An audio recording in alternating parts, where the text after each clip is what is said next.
Thank you for joining me again for our four-part series about why the housing market will not crash in 2023.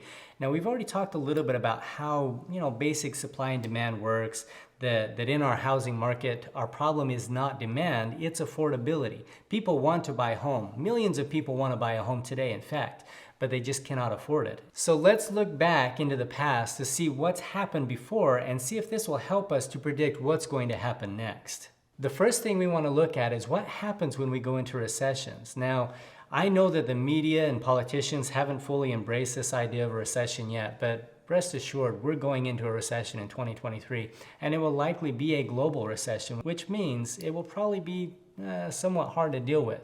Now, in the past, what we've seen is that every time we go into a recession over the past at least 70 years, interest rates always fall on long-term loans like mortgages.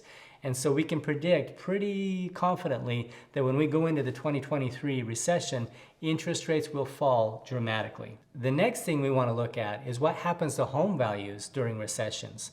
Now, most people who lived through the 2008 Great Recession associate recessions with housing market crashes because it was a major crash. But interestingly enough, of the last 9 recessions, housing markets have actually increased in value. They've actually gotten stronger. And this goes back to our last point about interest rates coming down during recessions.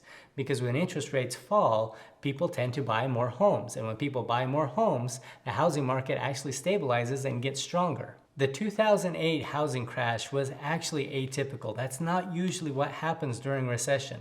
During most recessions, yes, people lose their jobs, yes, the economy slows, but the housing industry actually picks up because of those lower interest rates we talked about. In the final part of this series, we're going to actually predict where real estate is going for the next 12 to 18 months, and the reasons why. We'll see what's going to happen.